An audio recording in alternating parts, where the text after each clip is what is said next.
ఒకప్పుడు అందరూ మెడిటేషన్ చేయమంటుంటే ఏముందిలే అని నేను లైట్ తీసుకునేదానండి. నేను 3 డేస్ నుంచి హార్ట్ఫుల్నెస్ మెడిటేషన్ క్లాసులకు వెళ్తుంటే నాకు తెలియకుండానే నాలో చాలా ఇంప్రూవ్మెంట్ అనిపించింది 3 డేస్కే.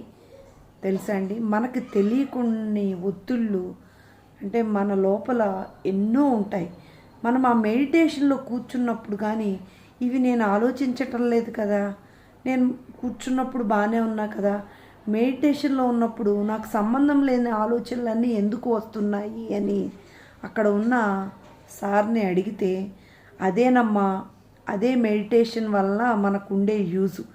మన మనసులో ఎప్పుడెప్పుడో దాగి ఉన్న వేస్ట్ అంతా ఈ మెడిటేషన్ ద్వారా బయటికి పంపించటం వలన మనం ఆహ్లాదంగా ఉంటాము, మన మనసు ప్రశాంతంగా ఉంటుంది. మెడిటేషన్ వలన ఉపయోగం అది అని చెప్పారు.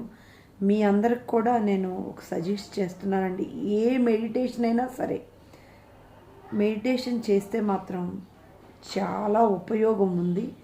మనకి మెయిన్గా మన ఆరోగ్యం, మనసులో ఉన్న బాధని, నిద్ర తక్కువ పట్టే వాళ్ళకి నిద్ర పట్టడం, ఇలా మెడిటేషన్ వల్ల మనల్ని మనం తెలుసుకోవటం, అక్కర్లేని విషయాలు మాట్లాడకపోవటము, ప్రశాంతంగా ఉండటం, ఇలా చాలా చాలా ఉపయోగం ఉందండి మెడిటేషన్ వల్ల.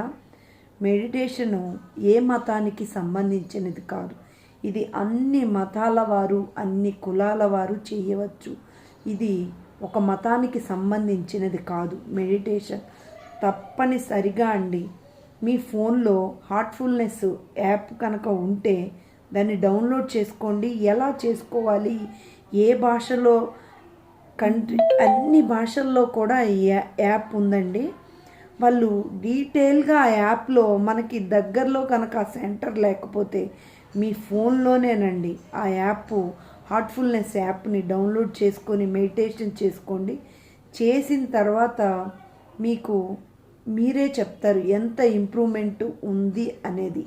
గుర్తుపెట్టుకోండి, కంపల్సరిగా టైం ఉన్నవాళ్ళు, టైం లేని వాళ్ళు కోదండి, ఉదయం ఒక 15 మినిట్స్, ఈవినింగ్ నైట్ ఒక 15 మినిట్స్, మొత్తం మీద మనం 45 మినిట్స్ మన కోసం మనం కేటాయించుకోండి. దానివల్ల ఉపయోగం చాలా ఉంటుంది. అది నేను అనుభవించాను కాబట్టి మీకు చెప్తున్నా, మీకు కూడా ఉపయోగపడుతుంది అని అనుకుంటున్నాను. తప్పనిసరిగా అందరూ హార్ట్ఫుల్నెస్ యాప్ని డౌన్లోడ్ చేసుకోండి.